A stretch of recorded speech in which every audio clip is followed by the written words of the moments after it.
যে এই ভুলটা তারা শুধরাইব, কিন্তু এখন আমরা একটা ব্যাপার হইলো এই শর্ট নোটিসে আমরা কোন দিকে যেতাম?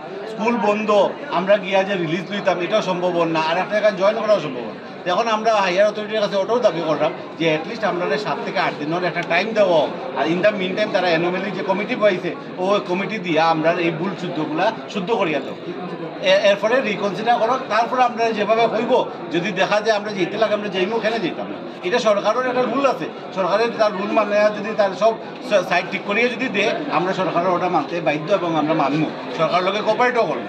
আমরা আপাতত সময় কয়দিন দেই আর এই অ্যানোমালি দিয়ে আমরা এটা ঠিক করিয়া দিই। 10 কিলোমিটারের ভিতরে থাকবো, তাও এর আগে বয়স 4 to 5, এটাও মানলাম। আমি নর্মালি 35 to 36 কিলোমিটারের মধ্যে চাকরি করি, এরপরেও আমার আরও ভিতরে এখন আমার 47 কিলোমিটার ভিতরে আমার 3টা গাড়ি বদলাইয়া 1.5 কিলোমিটার পায়ে হাঁটিয়া, একটা মানুষ সকালে উঠিয়া 3 গাড়ি বদলাইয়া 1.5 কিলোমিটার পায়ে হাঁটিয়া আবার রিটার্ন করে, এরকম কিতা পসিবল? এরকম তো কোনো কোনো নর্মস কোনো মানাই হয়েছে না, কোনো SOP কিচ্ছু মানা হয়েছে না।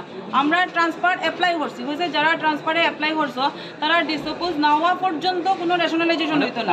অনলাইন ট্রান্সফার, ইয়েস, অতদিন সবে হয়েছে অনলাইনের কোনো কিছু তারা বালাই মানছে না, না মিউচুয়াল না সিঙ্গল কোনো কিছু না, সব কিছু SOPর মধ্যে আছে, কোনো SOP মানা হয়েছে না, কোনো SOP মানা হয়েছে না। তারা মর্জি মতো তারা এটা লাইকে দাদাগিরি তারা যা ইচ্ছা করছে। এখন আমরা প্রেশারাইজ করা হয় যে তোমরা গিয়ে জয়েন করো, অথচ আমরা যদি এইসব জায়গায় গিয়ে জয়েন করি আমরা কোনোদিনও এখান থেকে বাইরে আইতে পারতাম না।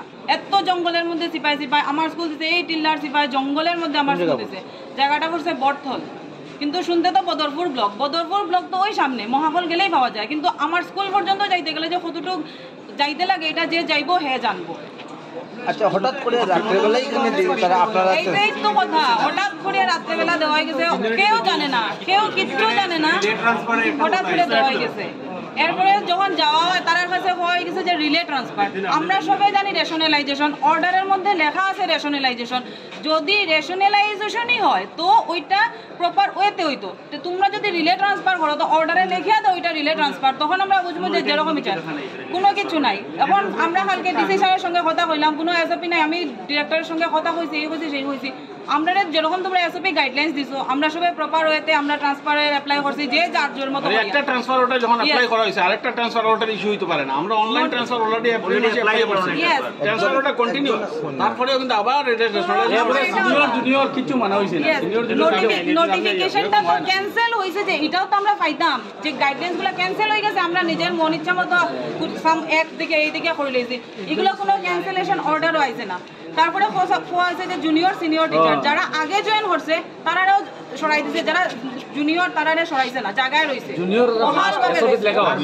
আমরা দাবি যেটাই হইতো প্রপার ওয়েতে মানিয়া হইতো, সব কিছু SOP গাইডলাইন মানে হইতো, যদি গাইডলাইন তারা চেঞ্জ করে আমরা গাইডলাইন দিত যে ইয়েস আমরা চেঞ্জ করছি, আমরা মাইনা যা কিছু হইতো সুন্দরভাবে এটা প্রপার ওয়েতে হইতো, আর এই অর্ডারটা ক্যান্সেল করা হইতো। কারণ এই অর্ডার একজন কালকে আইসে স্যার আজকে আমার পসিবল না, তার মা না বাবা মারা গেছে আমরা জানি না, তা হইয়া ওই আমরা হবিষ মুখে নিয়ে তাই নাইছেন, সারাটা দিন আমরা সঙ্গে আসলাম, ওই মানুষটার কথা মানে কোনো মানবতা বলিয়া কোনো জায়গায় তারা রাখছে না।